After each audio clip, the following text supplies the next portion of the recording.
राष्ट्रीय हरित न्यायाधिकरण नैसर्गिक न्याय के सिद्धांत से संचालित होता है। देखो, methodology of NGT, national green tribunal act 2010 under section 19 gives the tribunal power to regulate its own procedure. Additionally, the tribunal is bound by procedure under ये and guided by principle natural justice. ऐसे पढ़ा जाता है law. जो जरूरी नहीं वो क्यों पढ़ें?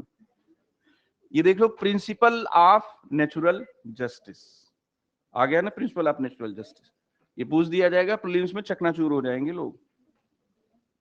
प्रिंसिपल ऑफ नेचुरल जस्टिस मतलब लीगल जस्टिस के बियॉन्ड जाएगा, प्रिंसिपल जस्टिस से काम करेगा।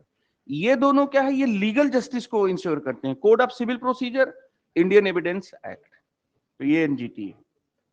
ठीक है, तो नैसर्गिक न्याय। अब जैसे मान लो किसी ने, जैसे शोले 2 बने और शोले 2 में क्लाइमेक्स सीन में क्या हो कि जो ठाकुर है अपने बूटों से रगड़ करके गब्बर को मारे। रमेश सिप्पी ने यही क्लाइमेक्स बनाया था। जब केंद्रीय फिल्म प्रमाणन बोर्ड के सामने शोले गई तो उन्होंने कहा कि ना, ये तो बदलना पड़ेगा। गब्बर को पकड़ोगे ठाकुर तुम और पुलिस को दोगे। अपने मामले में व्यक्ति कैसे अंतिम निर्णय करता हो सकता है कि इसने गलत किया है तो सजा मैं दूंगा? तब तो ये क्या हो जाएगा, असभ्य समाज का लक्षण हो जाएगा।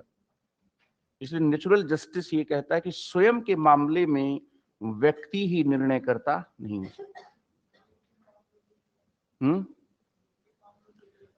ये तो कहा जाता है, जैसे मान लीजिए आयोग है तो आयोग को कहा जाएगा, हम देखेंगे कि आयोग के पास क्या न्यायिक शक्तियां हैं।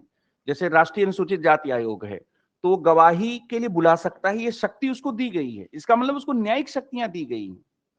तो न्यायिक शक्तियां देते समय या तो लीगल जस्टिस के पावर दिए जाते हैं या नेचुरल जस्टिस के। तो लिख दिया जाता है कि इनको नेचुरल जस्टिस का पावर दिया है, बाकी किसी को नेचुरल जस्टिस का पावर नहीं है, एनजीटी को है। इसलिए मैंने ये उदाहरण लिया। ठीक है, तो ये एनजीटी है। इस तरह की वेबसाइट को भी अगर आप खोलकर पढ़ेंगे, सवाल कई बार डायरेक्ट यहां से मिल जाते हैं।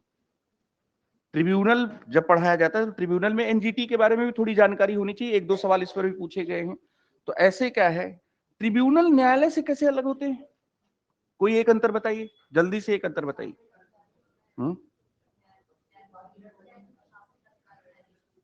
हाँ, देखिए, न्यायालय तो सरकार का परंपरागत अंग है, ये कार्यपालिका का अंग है। अच्छा, ये विशेष काम के लिए बनाया जाएगा। जैसे ग्रीन ट्रिब्यूनल पर्यावरण संबंधी मामलों के लिए, सेंट्रल एडमिनिस्ट्रेटिव ट्रिब्यूनल आईएएस अधिकारियों और पीसीएस अधिकारियों के भर्ती संबंधी मामले और दूसरे विवादों के लिए। तो ट्रिब्यूनल विशेष कार्य के लिए बनाए जाएंगे। 323A में केंद्रीय प्रशासनिक न्यायाधिकरण की बात है। ये संवैधानिक नहीं है, ये क्या है, वैधानिक। ठीक है।